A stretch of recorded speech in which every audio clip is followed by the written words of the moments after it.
Fallout 4 is a dense and engrossing RPG set in a post-nuclear apocalypse version of Boston. Once known for its historical significance and modern academic prestige, Boston's now defined by ruined buildings and vile mutants.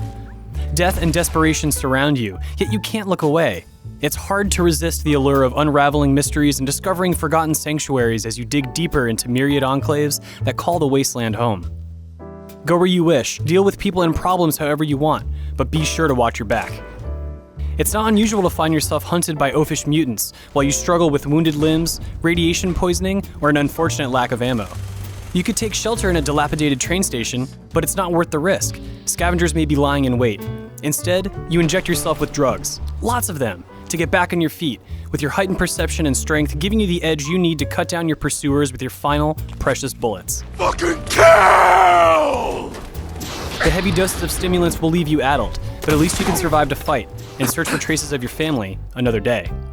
It's wonderfully tense moments like this that make Fallout 4 such an engaging and intoxicating experience. When Fallout 4 shows its wrinkles, it feels like a direct extension of Fallout 3 rather than a sequel years in the making. In so many ways, it shows a lack of progress. However, the more time you spend with the game, the less you care. When you're enraptured with characters, struggling with difficult decisions, and engaged in combat, you no longer care that something could look better or be more organized.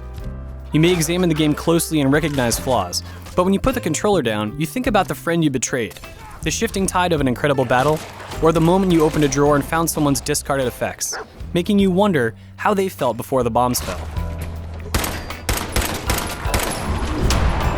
Combat is comprised of melee attacks and gunplay, with a massive number of weapon variations to experiment with. You can hit a bloody home run with an enemy's head and a spiked bat, or wield a sniper rifle and pick off jerks from afar.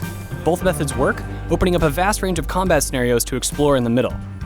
You can even modify your weapons and other equipment by salvaging everyday objects scattered throughout Boston, allowing you to tweak your arsenal and extend its usefulness in significant ways. At any moment, you have the option to switch between third or first-person perspective on the fly, but more importantly, you can choose to fight in real time or within an RPG-rooted command system.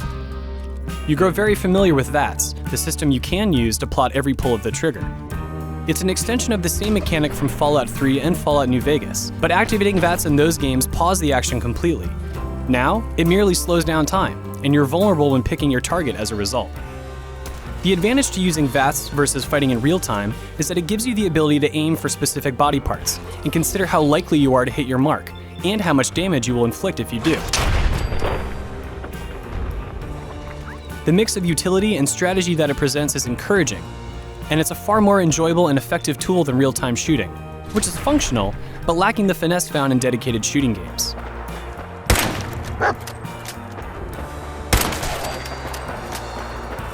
VATS also frames your actions with cinematic flair on occasion, showcasing the brutality of combat with style.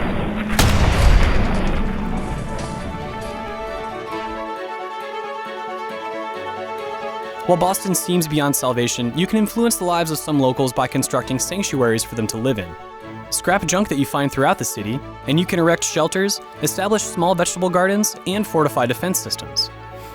There is a lot you can build, and the process is easy, but unless you love to be creative, you may not find this pursuit all that interesting. Beyond a few side quests, the game hardly motivates you to partake in construction. There's something to be said for the contrast between killing monsters and providing aid to those in need, but the rewards rarely extend beyond gratitude and some experience points. With a dense city to explore and greater rewards to reap, it's all too easy to ignore this feature altogether. From farmland to financial districts and throughout the depths of dangerous ghettos lie opportunities to profit, explore, and form relationships. Though you can choose to befriend, betray, or belittle people you interact with, the two-word summations don't always do a good job of forecasting the extent of your eventual dialogue. I was often surprised by my character's tone and choice of words. Fallout 4 is an involving RPG with a wealth of stories to explore and activities to engage in, but it's also an old-looking game. You immediately notice poor character models, muddy textures, and a bevy of glitches.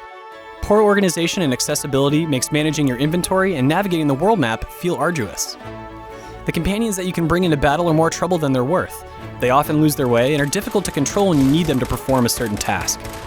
In fact, you feel lucky when they appear next to you in battle, because you grow so accustomed to them getting stuck in a stairwell or between two rocks. With Boston at your mercy, you ultimately have the power to push it over the edge or rescue it from ruin. But this isn't a matter of good versus evil. You need to make difficult decisions that force you to question your morals and what it means to be human. After the final act of the main story, you're left to continue your adventure, and though some quests seem trite in the face of the story's main conclusion, they still take you to fascinating places and reward your curiosity. Fallout 4 is a strong argument for substance over style, and it's a remarkable open-world RPG.